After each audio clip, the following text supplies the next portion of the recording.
വഖഫ് ഭേദഗതി നിയമം ചോദ്യം ചെയ്തുള്ള ഹർജികളിൽ കേന്ദ്ര സർക്കാരിനെ പ്രതിരോധത്തിലാക്കി സുപ്രീം കോടതി. കോടതി പറഞ്ഞത് എന്തൊക്കെയാണ് എന്ന് നമുക്കൊന്ന് നോക്കി വരാം.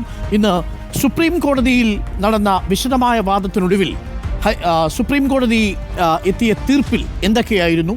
വഖഫ് ബോർഡുകളിൽ നിയമനം നടത്തരുത്. മെയ് 5-ാം തീയതിയായിരിക്കും ഒരു ഇടക്കാല വിധി പുറപ്പെടുവിക്കുക. മെയ് 5-ാം തീയതി വരെ താൽക്കാലികമായ ഒരു സ്റ്റേ ഉണ്ട്. നിർണായക വിധി ഇങ്ങനെയാണ്: വഖഫ് ബോർഡുകളിൽ നിയമനം നടത്തരുത്.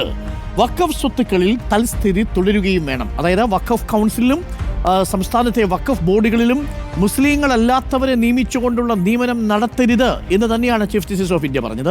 ഇക്കാര്യത്തിൽ അത് പാലിച്ചുകൊള്ളാം എന്ന് solicitor general Tushar Mehta supreme കോടതിക്ക് ഉറപ്പും നൽകുന്നു. അതുമാത്രമല്ല, നിലവിൽ 1995 വഖഫ് നിയമപ്രകാരം രജിസ്റ്റർ ചെയ്തിരിക്കുന്ന വഖഫ് പ്രോപ്പർട്ടികളിൽ ഒരു തരത്തിലുള്ള ഡീനോട്ടിഫിക്കേഷൻ വഴിയും മാറ്റം വരുത്തരുത്. വഖഫ് സ്വത്തുക്കളിൽ തൽസ്ഥിതി തുടരണം.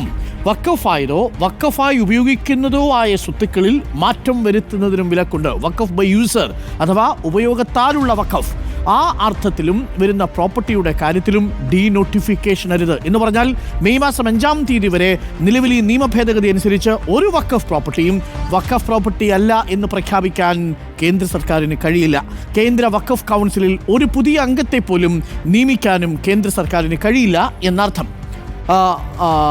ഏറ്റവും പ്രധാനപ്പെട്ട ആർഗ്യുമെന്റുകൾ: വഖഫ് ബോർഡുകളിലും വഖഫ് കൗൺസിലുകളിലും മുസ്ലിം ഇതര വിഭാഗങ്ങളിൽ നിന്നുള്ളവർ എത്തുന്നത് ഭരണഘടനയുടെ തുല്യത എന്ന അവകാശത്തെ ബാധിക്കില്ല എന്നുള്ളതാണ്. അതുകൊണ്ട് മുസ്ലിം വിഭാഗങ്ങളിൽ നിന്നുള്ളവരല്ലാതെ മറ്റു വിഭാഗങ്ങളിൽ നിന്നുള്ളവരെ നിയമിക്കരുത് എന്നാണ്.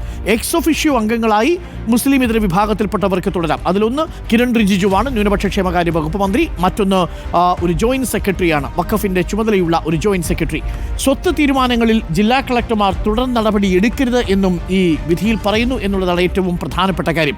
ചുരുക്കത്തിൽ വഖഫ് നിയമ ഭേദഗതിയുമായി ബന്ധപ്പെട്ട രണ്ട് പ്രധാനപ്പെട്ട കീ ഫീച്ചേഴ്സ് എന്ന് നമുക്ക് പറയാവുന്ന, കീ പ്രൊവിഷൻസ് എന്ന് നമുക്ക് പറയാൻ കഴിയുന്ന നിർണായകമായ രണ്ട് പ്രധാന വ്യവസ്ഥകളിൽ മേലും യഥാർത്ഥത്തിൽ ഒരു സ്റ്റേ പോലെയുള്ള ഒരു മരവിപ്പാണ് ഇപ്പോൾ അനുഭവപ്പെട്ടിരിക്കുന്നത്.